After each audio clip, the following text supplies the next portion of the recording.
মৰমৰ ছাত্ৰ-ছাত্ৰীসকল, আমি ইয়াৰ আগৰ ভিডিঅ'টোত এচিড আৰু ক্ষাৰকৰ বিষয়ে পঢ়িলো। তাৰ যিখিনি ৰাসায়নিক ধৰ্ম বা সেইটো কেনেকৈ বিক্ৰিয়া অংশগ্ৰহণ কৰে আমি সেইখিনি কথা শিকিলো। এতিয়া এটা আমাৰ টপিক আছে আমাৰ কিতাপত যে সকলো এচিড আৰু ক্ষাৰকৰ সাৰ্বজনীন গুণ কি? What do all acids and all bases have common? মানে ক'ত কমনটো ক'ত সিহঁতৰ, ঠিক আছে? তো আমাৰ ইয়াত কি হ'ল, আমি যদি চাওঁ এচিড আৰু ক্ষাৰৰ আমি হাইড্ৰজেন গুণটো কি হয়, ক'ত কমন হয়, তো আমি চাওঁ যে আমি এটা কথা গম পাওঁ যে এচিড আৰু ক্ষাৰ দুয়োটাই কি কৰিব পাৰে, আয়ন মুক্ত কৰিব পাৰে। আৰু যেহেতু আয়ন মুক্ত কৰিব পৰাৰ লগে লগে আমাৰ কি হয় যে সিহঁতে বিদ্যুৎ পৰিবহন কৰিব পাৰে। সেইটো কমন কথা। ধৰা হ'ল এক্সাম্পল আমি এচিডৰ ক্ষেত্ৰত যদি চাওঁ, হাইড্ৰক্লৰিক এচিড যদি আমাৰ একোয়াছ সলিউশ্যনত থাকে, ই কি কৰিব পাৰে, হাইড্ৰজেন আয়ন আৰু কি কৰিব পাৰে, ক্লৰিন আয়ন মুক্ত কৰিব পাৰে, যেহেতু আয়ন মুক্ত কৰিছে। ওকে, এচিডৰ ক্ষেত্ৰত। আৰু দ্বিতীয় কথা কি, বেছৰ ক্ষেত্ৰত যদি আমি চাওঁ, অৰ্থাৎ আমি যদি ক্ষাৰৰ ক্ষেত্ৰত চাওঁ আমাৰ কি হ'ব, সোডিয়াম প্লাছ আৰু কি হ'ব, হাইড্ৰক্সাইড মাইনাছ। ঠিক আছে, যেহেতু আমাৰ জানো যে ক্ষাৰে কি কৰিব, হাইড্ৰক্সাইড মুক্ত কৰিব পাৰে আৰু এচিডে কি কৰিব পাৰে, হাইড্ৰজেন আয়ন মুক্ত কৰিব পাৰে। ৰিলিজ কি কৰে, এচিডে হাইড্ৰজেন ৰিলিজ কৰে আৰু সোডিয়াম হাইড্ৰক্সাইডে হাইড্ৰক্সাইড আয়ন ৰিলিজ কৰে। ক্লিয়াৰ? যেহেতু দুয়োটাই আয়ন মুক্ত কৰিব পাৰে জলীয় অৱস্থাত, গতিকে সিহঁতে কি কৰিব পাৰে, বিদ্যুৎ পৰিবহন কৰিব পাৰে। আৰু এইটোৱে হ'ল এচিড আৰু ক্ষাৰৰ এটা কমন বা সাৰ্বজনীন গুণ। ক্লিয়াৰ? ছাত্ৰ-ছাত্ৰীসকল, এইবাৰ আমি আমাৰ এই দ্বিতীয় লেচনটোৰ আন এটা পইণ্ট, অৰ্থাৎ আন এটা টপিক কি, সূচক। আমি সূচকৰ বিষয়ে আলোচনা কৰিম। সূচক কি? যদি তোমাক বা তোমালোকক যদি এটা তিনিটা পাত্ৰ দিলে, যেনিবা তিনিটা পাত্ৰ দিলে, তিনিটা পাত্ৰত এচিড, এখিনিত এচিড ঢালি দিলে আৰু এখিনিত ক্ষাৰ ঢালি দিলে আৰু এখিনিত সল্ট, জলীয় বাষ্প হিচাপে তোমালোকক বা জলীয় অৱস্থাত দি দিলে, তোমালোকে গম নাপাবা, তোমালোকে ডাইৰেক্ট যদি দি দিয়া এইখিনি এচিড নে এইখিনি এচিড এইখিনি এচিড, তোমালোকে সেইটো আমি ডাইৰেক্ট প্ৰত্যক্ষ চকুৱে চাই কৈ দিব নোৱাৰো, কাৰণ যিহেতু সিহঁতৰ যিটো বৰণ, সেই বৰণটো পানীৰ দৰেও হ'ব পাৰে বা হয়। গতিকে তেনে ক্ষেত্ৰত আমাৰ কিবা সূচকৰ প্ৰয়োজন হ'ব, আৰু সেই সূচকৰ যোগেদি আমি কি কৰিব পাৰিম, সিহঁতক চিনাক্তকৰণ কৰিব পাৰিম। এচিডে হ'ব, কোনখিনি ক্ষাৰ কোনখিনি আচলতে সল্ট হয়। ওকে, এতিয়া সূচক কাক বোলে, যদি আমাক সূচক কাক বোলে বুলি আমি যদি কওঁ, তেতিয়া আমাক ক'ব যে যিবোৰ ৰঞ্জক পদাৰ্থই আণৱিক বা ক্ষাৰকীয় মাধ্যমত বৰণ সলনি কৰিব পাৰে, সিহঁতকে কোৱা হ'ব কি, সূচক বুলি। অৰ্থাৎ the substance which indicates the presence of an acid or base by a change in its color in a solution, it is called indicators. Okay, এটা এনেকুৱা ধৰণৰ আমি indicators প্ৰথমতে আহিলে যে প্ৰাকৃতিক সূচক বুলি কোৱা হয়, যাক কোৱা হয় নেচাৰেল ইণ্ডিকেটৰ্ছ। Okay, natural ইণ্ডিকেটৰ্ছ। প্ৰাকৃতিক সূচক কি কি আমাৰ কিতাপত দিয়া আছে, আমি এক্সাম্পল ল'ব পাৰো, হালধি, যিটো আমি টাৰ্মেৰিক বুলি কওঁ, হয় নাই? 2 নম্বৰ আছে আমি কি, লিটমাছৰ কথা কৈ আছো, আমি লিটমাছ পেপাৰৰ কথা নাম ল'ব পাৰো, লিটমাছ। ঠিক আছে, এনেকুৱা ধৰণৰ বিভিন্ন ধৰণৰ আছে আমাৰ কিতাপত দিয়া আছে। তোমালোকৰ পিটুনিয়া, জিৰেনিয়াম, ৰঙা বন্ধাকবিৰ পাত, ঠিক আছে, এনেকৈ তোমালোকে লিখিব পাৰা। মই দুটা লিখিছো দেই। তাৰপিছত আহিলে কৃত্ৰিম সূচক। কৃত্ৰিম সূচক যাক কোৱা হয় সাইন্থেটিক ইণ্ডিকেটৰ্ছ। সাইন্থেটিক তাৰমানে কৃত্ৰিম, সেইটো প্ৰকৃতিৰ দ্বাৰা সৃষ্ট নহয়, সেইটো মানৱ সৃষ্ট। ওকে, তাৰ কি কি আছে আমাৰ উদাহৰণ, আমাৰ methyl orange,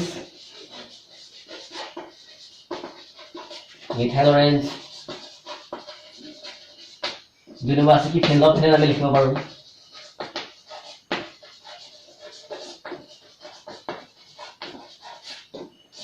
okay, methyl orange, ফেনলফথেলিন আহিল। তেনেকৈ আমি কৃত্ৰিম সূচকৰ নাম লিখিব পাৰো। আৰু ইয়াৰ পিছতে আছে 3 নম্বৰতে ঘানেন্দ্ৰিক সূচক। ঘানেন্দ্ৰিক সূচক,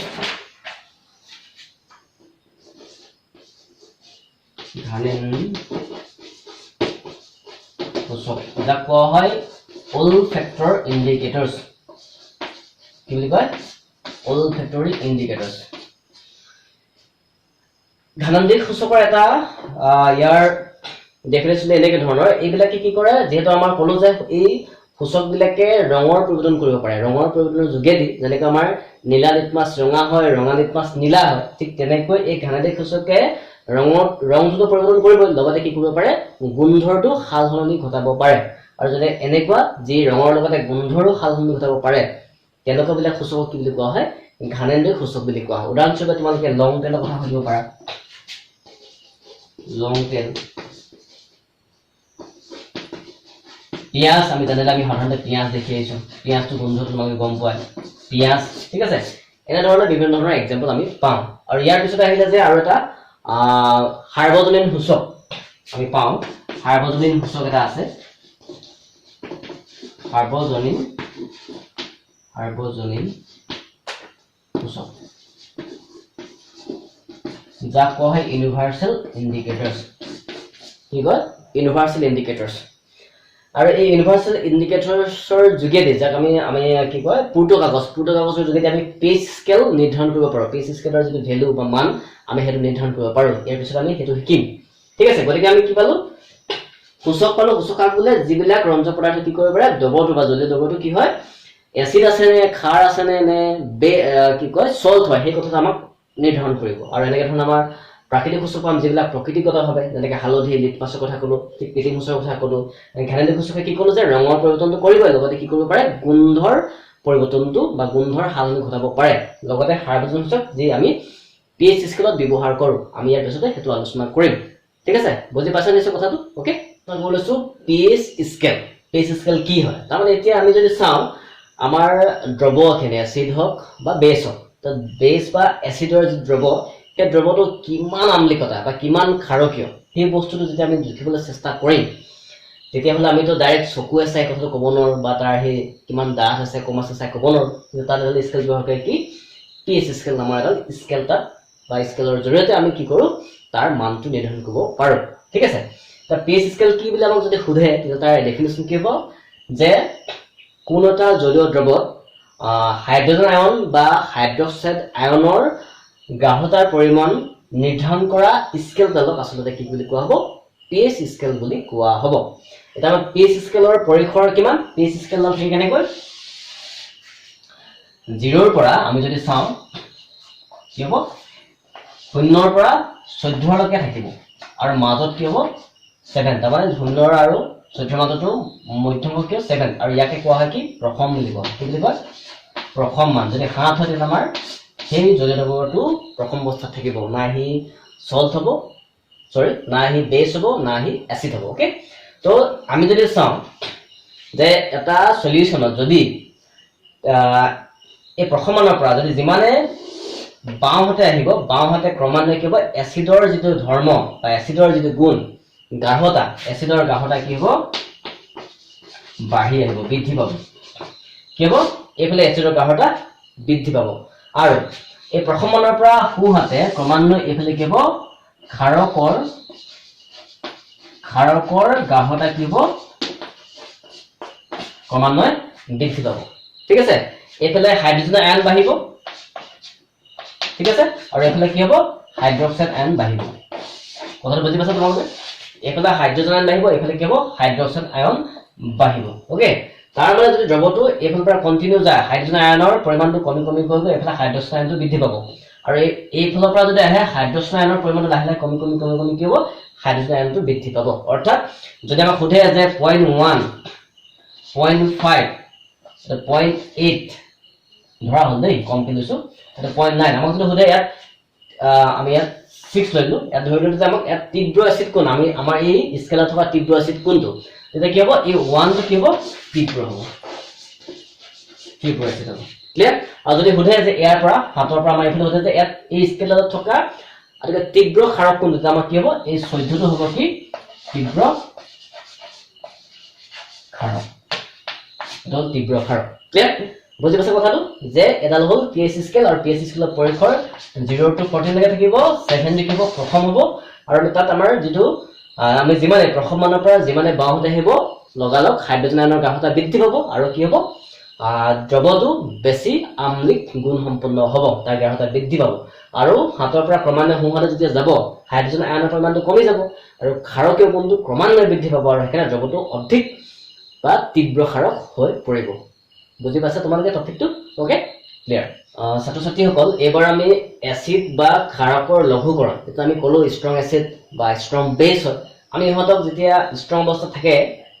তেতিয়াহ'লে ইহঁতক আমি লঘু কৰিব লাগিব কিছুমান ক্ষেত্ৰত ব্যৱহাৰ কাৰণে আমি ইহঁতক কেনেকৈ লঘু কৰিম ওকে তো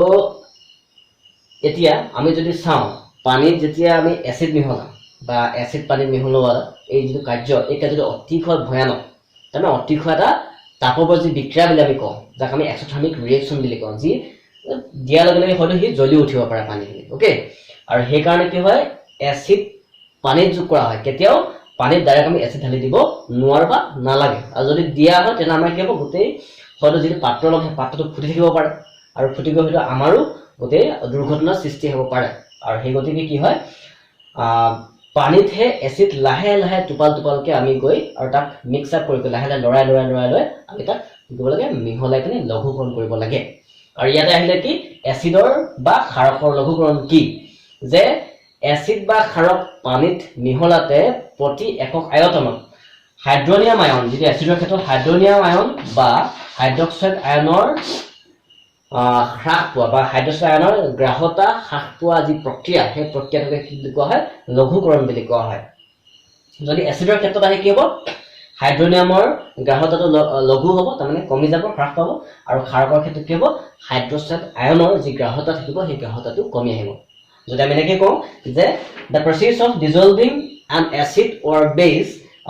in water in which the concentration of ions hydroniums or hydroxide okay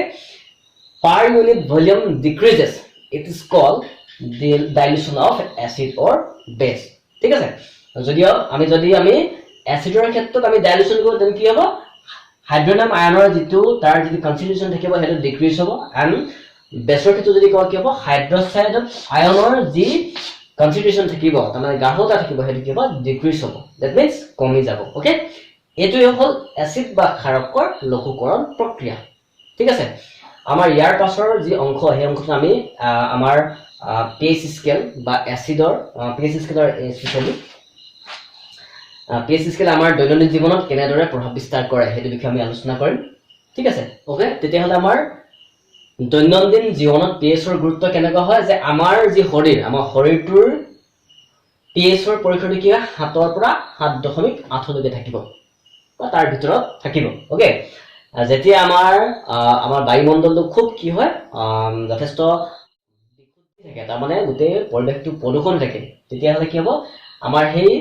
বৰষুণটো যেতিয়া পৰিব যেতিয়া তাৰ ওপৰত আমাৰ যেতিয়া বিষাক্ত পদাৰ্থ থাকিব পাৰে বা এচিড থাকিব পাৰে ক্ষাৰ থাকিব পাৰে তেতিয়া কি হয় আমাৰ সেই এচিড বৰষুণ হয়তো সৃষ্টি হ'ব পাৰে এচিড বৰষুণ আমাৰ মানুহৰ গাৰ ছাল বা জীৱ-জন্তুৰ লগতে উদ্ভিদৰো ক্ষতি সাধন কৰিব পাৰে উদাহৰণস্বৰূপে আমি চাওঁ যে এচিড বৰষুণৰ ফলত আমাৰ যিটো পৃথিৱী বিখ্যাত যে তাজমহল সেই তাজমহলটো ক্ষতিগ্ৰস্ত হোৱা দেখা গৈছিল ঠিক আছে আৰু সেই এচিড বৰষুণৰ pH ৰ ভ্যালু কিমান থাকে 5.6 তকৈ কম অৰ্থাৎ বিলো 5.6 pH ৰ ভ্যালুটো ওকে নেক্সট আছে আমাৰ পাচন তন্ত্ৰত pH ৰ যি ভূমিকা আমি যদি চাওঁ আমাৰ পাচন তন্ত্ৰত কি হয়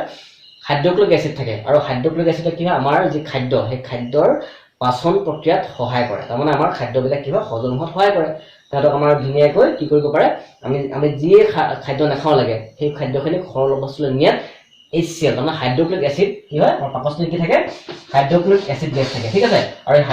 হাইড্ৰক্লোৰিক এচিডে আমাক কি কৰে আমাৰ খাদ্য প্ৰক্ৰিয়াটো হজম হোৱাত আৰু সৰল প্ৰক্ৰিয়া কৰাত সহায় কৰে কিন্তু যেতিয়া এজন মানুহে তেওঁৰ যি খাদ্য সেই খাদ্য যদি তেওঁ এটা নিয়মিতভাৱে গ্ৰহণ নকৰে অন্যথা তেওঁ যদি ভোকাতুৰ অৱস্থা থাকে বা অন্য ধৰণৰ কিছুমান সামগ্ৰী খায় যিবিলাক বস্তু খালে বেয়া তেনেকুৱা অৱস্থাত কি হ'ব এই আমাৰ পাচন তন্ত্ৰ লাহে লাহে গেছ হ'বলৈ ষ্টাৰ্ট কৰে তাৰমানে আমাৰ ওপৰত এটা লেয়াৰ ক্ৰিয়েট কৰে ঠিক আছে কাৰণ কেলে কৈছো দেই আমি যেতিয়া কিবা এটা খাওঁ খোৱাৰ লগে আমাৰ এই হাইড্ৰক্লোৰিক এচিডৰ যি টোপালটো আমাৰ পাকস্থলীত অটোমেটিক্যালি পৰিব আমি যিয়ে নাখাওঁ লাগে মুখত আমি যদি চুইংগাম এটা বেছিকৈ খাওঁ চুইংগামটো খোৱাৰ লগে সেই হাইড্ৰক্লোৰিক এচিডৰ টোপালটো তলত পৰিব সি এনি টাইম এটা ৰিচাইকেল হৈ থাকে আৰু তেনেস্থলত যদি পৰি কি হ'ব আমাৰ তাত গেছৰ উদ্ভৱ হ'ব পাৰে আৰু এই ক্ষেত্ৰত কি হ'ব আমাৰ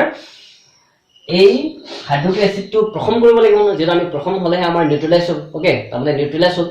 তাকে আমি প্ৰথম বুলি কৈছো কি হ'ব যেতিয়া আমাৰ কি হ'ব কিছুমান আমি কি ল'ম এন্টাসিড কিছুমান এন্টাসিড ব্যৱহাৰ কৰিম অৰ্থাৎ অম্ল নাশক এই অম্লটো নাশ কৰিব লাগিব তেতিয়া কি হ'ব মেগনেছিয়াম হাইড্ৰক্সাইডৰ দৰে কিছুমান অম্ল নাশক ব্যৱহাৰ কৰা হয় ইয়াক কোৱা হয় এটা মৃদু ক্ষাৰক মই আগতে কৈছো ওকে আৰু এই মৃদু ক্ষাৰক ব্যৱহাৰ কৰি আমি কি কৰো এই দুটা কি কৰিব পাৰো প্ৰথম কৰিব পাৰো সেইকাৰণে ইয়াক কোৱা হয় এন্টাসিড ওকে নেক্সট আহিলে দন্তক্ষৰ পিএইচৰ মান আমাৰ যেতিয়া দাঁতত আমাৰ যিবিলাক শৰ্কৰা থাকে প্ৰটিন থাকে লগ লাগি আমাৰ দাঁতটো যদি চাফা নকৰে তেতিয়াহ'লে কি হ'ব লাহে লাহে সি কি কৰিব বেক্টেৰিয়া উৎপন্ন কৰিব বেক্টেৰিয়াখিনিকে আমাৰ দাঁতটো ক্ষয় নিয়াব আৰু কেতিয়া ক্ষয় যায় বুলি কৈছে তেতিয়াহ'লে দন্তক্ষয় কেতিয়া হ'ব যেতিয়া আমাৰ সেই দাঁতৰ সেই অংশটোৰ পিএইচৰ ভেলু কিমান হ'ব লাগিব below 5.5 তাৰমানে 5.5তকৈ যদি কম হয় তেতিয়াহ'লে আমাৰ কি হ'ব দন্তক্ষয় হ'বলৈ ষ্টাৰ্ট কৰিব ওকে এইকেইটা আছে আমাৰ দৈনন্দিন জীৱনত পিএইচৰ যি গুৰুত্ব ইয়াৰ লগতে আমি আন এটা ক্ষেত্ৰত কৈছো উদ্ভিদে কেনেকৈ আত্মৰক্ষা কৰে বা জীৱৰ ক্ষেত্ৰতো কিছুমান ক্ষেত্ৰত আছে উদাহৰণস্বৰূপে আমি লৈছো যে আমাৰ পাহাৰবিলাকত বিশেষকৈ বা নদী কাষৰীয়া অঞ্চলবিলাকত যে জংগল বেছিকৈ থাকে তাত কি ওলায় চুৰাট পাত ওলায় ঠিক আছে চুৰাট পাতত কি এচিড থাকে গম পাই তোমালোকে চুৰাট পাতত থাকে মিথানোইক এচিড ওকে আৰু সেই মিথানোইক এচিডটো যেতিয়া আমাৰ গাত লাগে তেতিয়াহ'লে কিবা আমাৰ পুৰা ধমনাধমন হৈ যাব লগতে কিবা পুৰা খজুৱাব তাৰ পৰা আমি একদম তত নাপাম কিন্তু ইয়াত এটা ভাল কথা আছে যে প্ৰকৃতিৰ কাষতে প্ৰকৃতিয়ে আন এটা বস্তু তৈয়াৰ কৰি ৰাখে যদিহে সেই প্ৰকৃতিয়ে আমাক ধ্বংস কৰে তাৰ কাষতে সেই ধ্বংসটো ৰোধ কৰিব পৰাকৈ কিছুমান পদাৰ্থ তাত জীয়াই থাকে ঠিক তেনেকৈ এই যেতিয়া চুৰাট পাতৰ কাষতে কি পাহাৰী পালেং থাকে কি থাকে পাহাৰী পালেং যাক আমি ডগ প্লান্ট বুলি কওঁ ওকে আৰু সেই ডগ প্লান্টটো হ'ল কি সম্পূৰ্ণ ক্ষাৰকীয় ধৰ্মী বা ক্ষাৰক ধৰ্মী আৰু সেই ক্ষাৰকে এচিডৰ অৰ্থাৎ মিথানোইক এচিডৰ যি এচিড গুণ সেই এচিড গুণটো প্ৰশমন কৰি আমাক সেই আমাৰ বেছি অসুবিধা হোৱাৰ পৰা আমাক কি কৰিব ৰক্ষা কৰিব পাৰে ওকে আমাৰ এনে ধৰণৰ আৰু বিভিন্ন ধৰণৰ উদাহৰণ আছে আমাৰ কিতাপত তোমালোকে চাব পাৰে আমাৰ আমি ব্যৱহাৰ কৰা যিবিলাক ভিনেগাৰ ব্যৱহাৰ কৰোঁ ভিনেগাৰত কি আছে এচিডিক এচিড আছে কমলা টেঙাত চাইট্ৰিক এচিড তেতেলীত টাৰ্ট্ৰিক এচিড বিলাহীত আছে অক্সেলিক এচিড টেঙা গাখীৰবিলাকত কি আছে লেক্টিক এচিড আছে নেমু টেঙাত চাইট্ৰিক এচিড পৰুৱাৰ সমূহত মিথানোইক এচিড আৰু কি আছে চুৰাটৰ সমূহত আমি কি পালো মিথানোইক এচিড আৰু ইয়াৰ উপৰি আমাৰ কি হয় কেতিয়াবা আমাক যদি কিছুমান মৌমাখিয়ে বিন্ধে বৰলজাতীয় তেতিয়াহ'লে আমাৰ খুব বিষ অনুভৱ হয় আমি সেইটো গম পাওঁ তাতো কি থাকে এচিড থাকে মিথানোইক এচিড থাকে আমি ক'লো এতিয়া আৰু সেই তেনেকৈ এই এচিড জাতীয় বা যিবিলাকে আমাক যেতিয়া এচিড সোমোৱাই দিব তাক আমি নিৰ্মূল কৰিব লাগিব তাৰমানে প্ৰশমন কৰিবলৈ তেতিয়া আমাৰ কি হয় বেকিং সোডা যদি ব্যৱহাৰ কৰোঁ বেকিং সোডা ব্যৱহাৰ কৰি আমি তাক কি কৰিব পাৰোঁ সেইটো ক্ষাৰক ব্যৱহাৰ কৰি আমি তাক প্ৰশমন কৰিব পাৰোঁ ওকে বোলে কথাটো বুজি পাইছে নিশ্চয় এতিয়া আমাৰ কি হয় যেতিয়া আমাৰ ঘৰৰ মাটিডৰা তাৰমানে আমাৰ যেতিয়া আমি পথাৰত খেতি কৰোঁ তেতিয়া সেই খেতি টুকুৰাৰ কথা আছে তাতো মানে দৰৱ ব্যৱহাৰ কৰোঁ তাত হয় নাই এতিয়া যদি সেই খেতি টুকুৰাৰ যদি পিএইচৰ ভেলু যদি এচিড ধৰ্মী হৈ থাকে তাত ভাল খেতি নহয় প্ৰথম কথা আৰু যদি বেছি ক্ষাৰকীয় হৈ আছে তেতিয়াও তাত ভাল খেতি নহয় গতিকে তেনে ক্ষেত্ৰত আমি এই পিএইচটোক যদি আমি নিৰ্ধাৰণ বা পিএইচটো যদি পৰীক্ষাত আমি গম পাওঁ তাত থকা যে সেই খেতিডৰা এচিডিটি গুণ বেছি আছে নে